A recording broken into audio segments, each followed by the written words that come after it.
Hello everyone, today we are going to start the fourth chapter of your book Beehive. The name of the chapter is A Truly Beautiful Mind.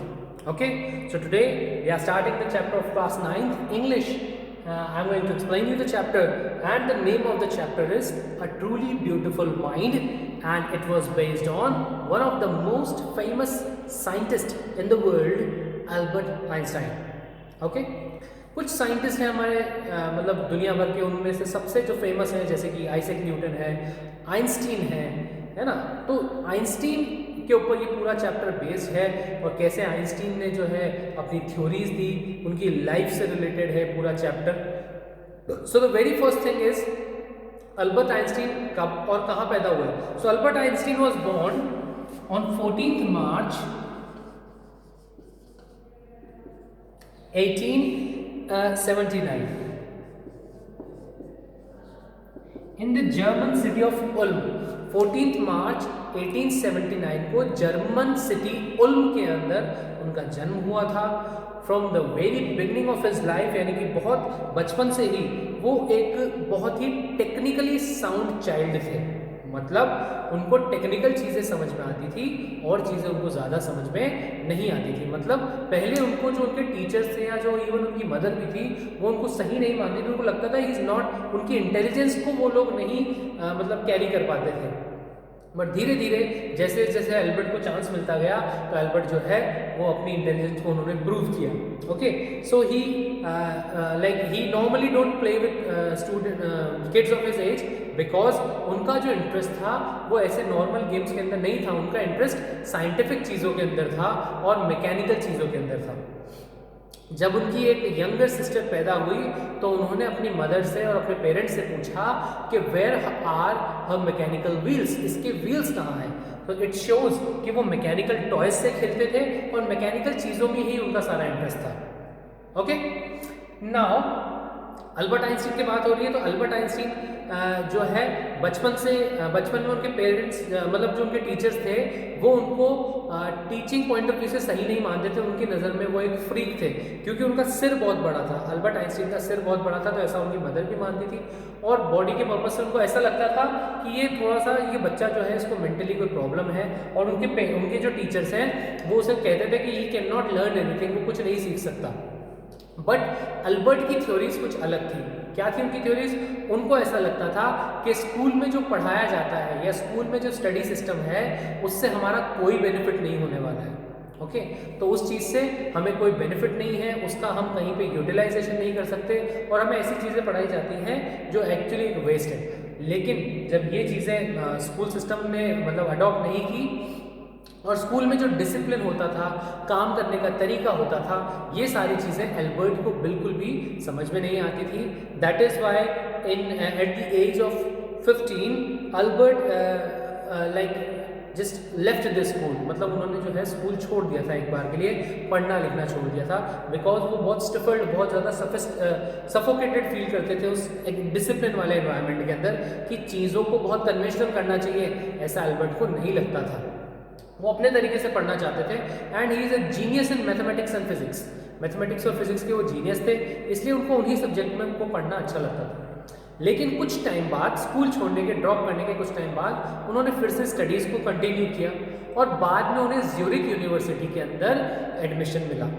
उस time पे Zurich university जो है वो बहुत ही famous थी और बहुत मुश्किल से वहाँ पर एडमिशन मिलता था। और वर्ल्ड में एकमात्र ऐसी यूनिवर्सिटी थी उस टाइम पे, बहुत चुनिंदा जो यूनिवर्सिटी थी उनमें से एक थी जहाँ लड़कियों को भी एडमिशन मिलता था। आज के टाइम पे अगर आप इस बात को सुनेंगे so it's very like it you can not cope up with the situation कि लड़कियों को एडमिशन मिलना। लेकिन उस टाइम की बात हो रही है 1880s 90s 1900, उस टाइम की बात है।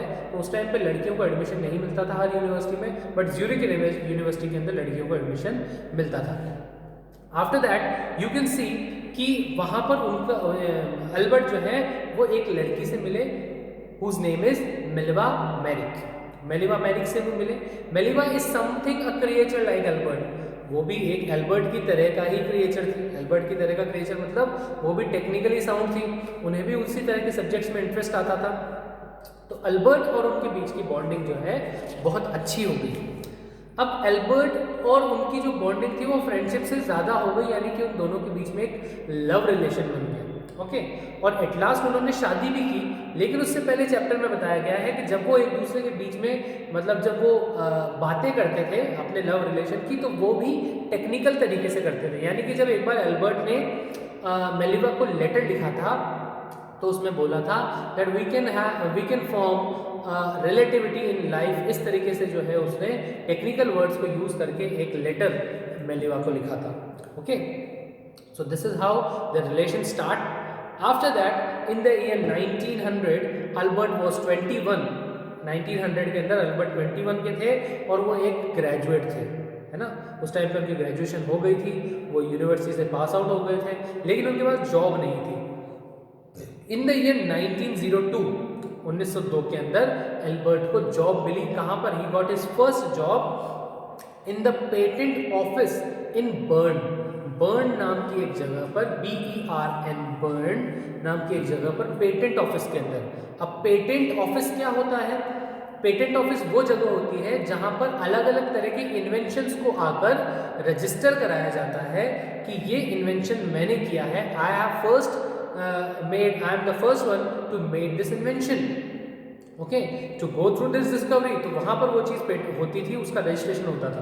यानी कि आपने कोई चीज़ बनाई, किसी दूसरे ने बना के अपने नाम से रजिस्टर करवा दिया, तो इसलिए पेटेंट ऑफिस हर जगह होता है। तो बर्ड का जो पेटेंट ऑफिसर था वहां पर टेक्निकल एक्सपर्ट की तरह उनको रखा गया और उनका काम था जितने भी मतलब डेली इन्वेंशंस आते थे उनको देखना, that whether it is working और नॉट, इट्स गुड और नॉट। तो वहां से उनकी जो साइंस की प्रैक्टिकल नॉलेज थी वो बेटर होती गई, क्योंकि वो ऐसी जगह काम कर रहे थे जहां डेली उनको नए नए इन्वेंशन से उनका सामना होता था, तो उनकी प्रैक्टिकल नॉलेज बेटर हो गई। इसके बाद उनकी जो टेबल थी उसको बोला जाता था ब्यूरो ऑफ थियोरेटिकल फिजिक्स, क्योंकि वो फिजिक्स पे काम करते थे और उनकी टेबल पे बहुत सारे इन्वेंशंस और उससे रिलेटेड पेपर्स वहाँ पर होते थे, इसलिए उनकी टेबल को वो मॉकिंग वे में जोक के तरह से बोलते थे, bureau of theoretical physics. Then in the year 1905 1905 के अंदर अल्बर्ट आइंस्टीन ने एक बहुत ही फेमस, जो 12th क्लास में भी ये चैप्टर है और फिजिक्स का एक बहुत फेमस सा लॉ है, थ्योरी ऑफ रिलेटिविटी, वो हमें दी।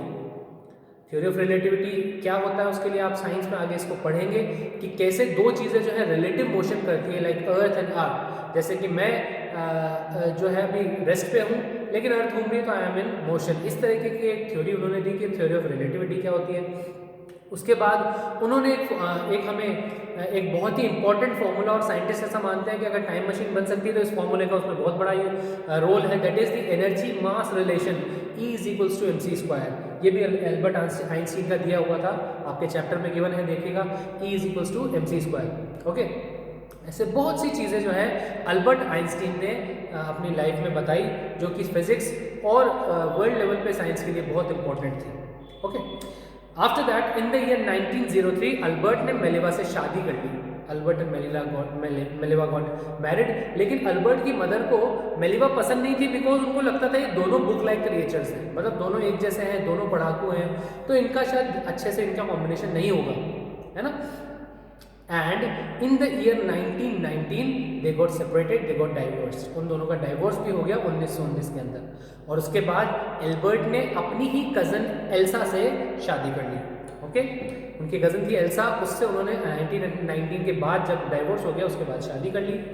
एंड देन वो जो है 1915 तक उनका वर्ल्ड फेम बहुत बढ़ चुका था एज अ साइंटिस्ट के तौर पर। 1915 तक वो बहुत फेमस हो गए थे, उनकी थ्योरी ऑफ रिलेटिविटी को लोग समझने लग गए थे, उनका जो फॉर्मूला था E = mc² उसको समझने लग गए थे।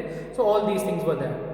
After that in the year 1933 वो यूनाइटेड स्टेट्स में माइग्रेट हो गए, यानी यूनाइटेड स्टेट्स गए, और उस टाइम पे वहाँ पर फिजन को लेके, न्यूक्लियर फिजन जो है एक प्रोसेस होता है जिससे न्यूक्लियर बॉम्ब भी बनाया जाता है और न्यूक्लियर एनर्जी भी बनाई जाती है। ओके, तो न्यूक्लियर फिजन के ऊपर जो है काम हो रहा था उस टाइम पे, और नाजीज, जर्मनी में जो नाजीज हैं वो उस टाइम पे पावर पे थे।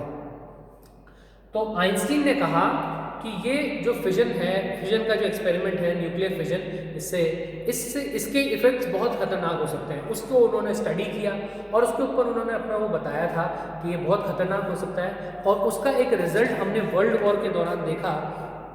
जब 1945 के अंदर, अगस्त 1945 के अंदर यूनाइटेड स्टेट्स ने सेकेंड वर्ल्ड वॉर के टाइम हिरोशिमा और नागासाकी जो जापान के दो डिस्ट्रिक्ट हैं, मतलब जो दो टाउन है, उनके ऊपर फैटमैन और लिटिल बॉम्ब नाम का दो बॉम्ब उन्होंने, न्यूक्लियर बॉम्ब उन्होंने वहाँ पर डाले और उससे क्या हुआ, 3 लाख लोग मरे। इट वॉज हिस्ट्री का बहुत बड़ा एक इवेंट है, आप इसको देखिएगा। तो जितना अल्बर्ट आइंस्टीन ने एक्सपेक्ट किया था न्यूक्लियर फिजन से बनने वाले बॉम्ब, उससे ज़्यादा डेंजरस थे। ओके, इसके बाद आइंस्टीन धीरे धीरे जो है उनका साइंस और ये सबसे जो है वो थोड़ा सा वर्ल्ड पीस की तरफ उन्होंने डिवेट किया, और वो वर्ल्ड लेवल पे वो ये चाहते थे कि साइंस को एक पॉजिटिव तरीके से यूज़ किया जाए, प्रोडक्टिव तरीके से यूज़ किया जाए, ना कि एक्सटिंक्शन या डिस्ट्रक्शन के लिए। इसलिए उन्होंने बहुत सी ऐसी चीज़ें करी। In the year when Einstein died in the year 1955 at the age of 76, he was celebrated as a visionary and world citizen as much as a scientific genius। ऐसा आपकी बुक में बताया कि 76 की एज में वो एक्सपायर हुए, और तब उन्हें एक वर्ल्ड विजनरी की तरह देखा जाने लगा। क्यों? क्योंकि थ्रू आउट द वर्ल्ड उनकी जो साइंस को लेके जो उनका विजन था, उन्होंने फिजन रिएक्शन और न्यूक्लियर बॉम्ब्स को जो है उन्होंने मना किया कि ये नहीं होना चाहिए, साइंस को इस तरीके से यूज़ नहीं करना चाहिए डिस्ट्रक्शन के लिए, साइंस को प्रोडक्टिव वे में यूज़ करना चाहिए। तो ये सारी चीज़ें वो बोलते थे, और इसीलिए उनको लगता था कि लोग गलत ट्रैक पे जा रहे हैं। उन्होंने बहुत कंट्रीब्यूट किया साइंस एंड टेक्नोलॉजी की फील्ड में। बहुत बड़े बड़े रूल्स जो आज फिजिक्स और मैथमेटिक्स में हम देख रहे हैं वो आइंस्टीन के दिए हुए हैं। Okay, so all these things are a part of his personal life and professional again. तो प्रोफेशनल लाइफ में बहुत अच्छे साइंटिस्ट थे, और पर्सनल लाइफ भी उनकी हमने बताया, उनकी मदर की मिलेवा से फर्स्ट शादी हुई, एल्सा से सेकंड उनकी कज़न थी, एंड देन उन्होंने theory of relativity is equals to MC square, ये सारी चीज़ें थी। ओके, so this is the chapter, a truly beautiful mind. Go through this video once, twice or thrice, as much as you can, and then you'll be able to understand the chapter, and then if you read it, and then you'll be able to solve the question answers also. Okay, it is a very important chapter and a very good chapter of your book. I hope आपको समझ में आया होगा। Thank you.